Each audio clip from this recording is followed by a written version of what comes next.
Hi guys, I'm going to read one of my all-time favorite books. Those of you who were there the first time I read it, probably if you're in my second grade group, then you remember me reading it for the first time. It was a surprise and I remember I cried. It's such a good book. So I'm really excited to read it again. And it is called The Remember Balloons by Jessie, Oliveros. Okay.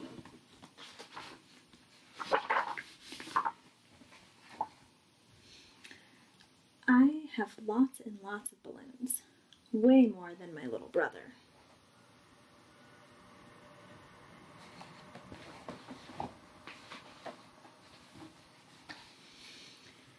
This one's my favorite, I tell him, pointing to the balloon filled with my last birthday party. When I look at it, I can see the pony again. I can still taste the chocolate frosting.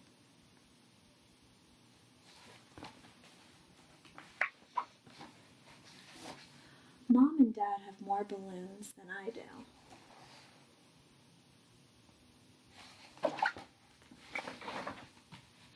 Grandpa has lived so long, he has more balloons than all of us together. And the stories he has inside those balloons, they're better than ponies and chocolate frosting.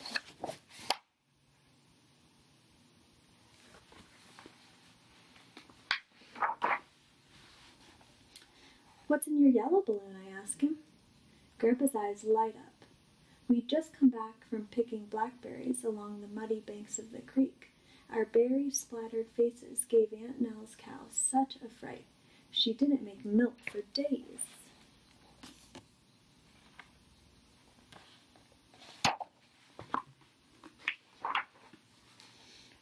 What about that blue one, Grandpa? That's the time I lost my favorite dog, Jack. Grandpa chuckles. I found him chasing butterflies next to the schoolhouse. Only Jack could get me to school on a Saturday.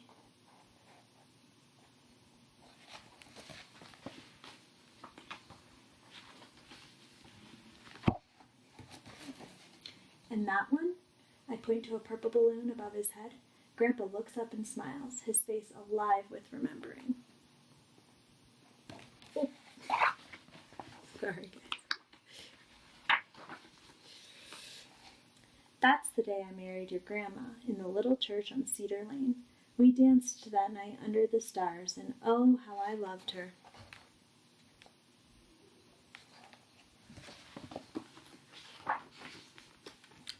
I don't have to ask him about the silver balloon, because I have one too.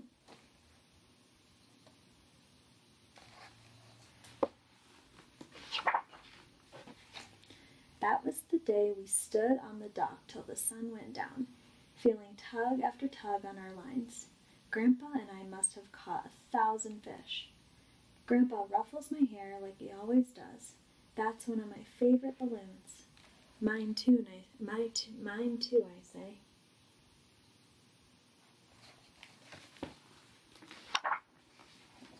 But Grandpa has been having problems with his balloons lately.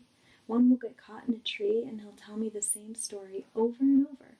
Let me tell you about the Christmas I went to Aunt Nell's farm, Grandpa says, even though he just finished telling me about it.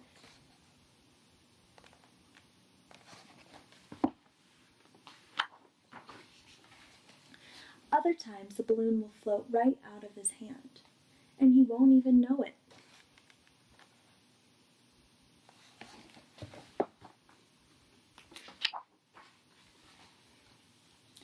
It's okay, Grandpa, I yell as I run after it. Every time I almost reach it, but it always slips away.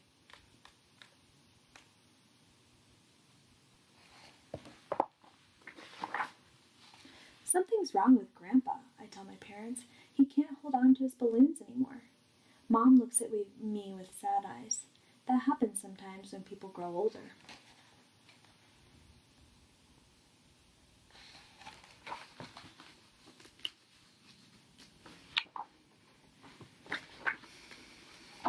Grandpa's balloons start floating away faster and faster. Running down streets and up hills, I watch the balloons grow smaller.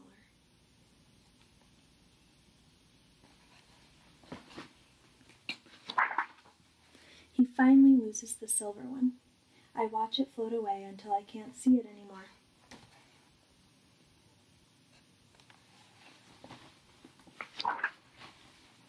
Why did you let it go? I yell. That was our balloon. Then I sit on the sidewalk and cry. I feel Grandpa pat my back, but he doesn't ruffle my hair like he always did. Why are you crying, child? There's nothing to cry about.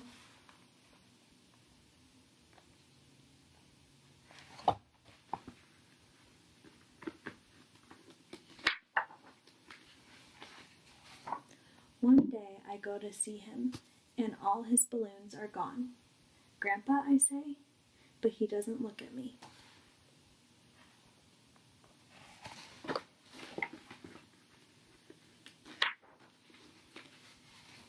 It'll be okay, Dad says. Look up. I have new balloons now. A yellow one filled with blackberries and a cow, a blue one filled with Grandpa and his favorite dog, a purple one filled with a wedding day. See, Mom says, now they're yours to share.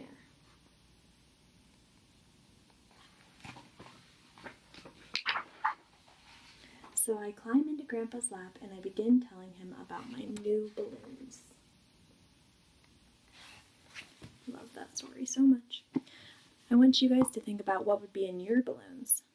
What are your memories, and what balloons would your parents have, what balloons would your parents and you both have, and your grandparents and you both have. And I want you guys just to think about your memories, and also, as always, think about retell and tell the beginning, middle, and end, and the characters and setting of the story. They're member balloons. Thanks, guys.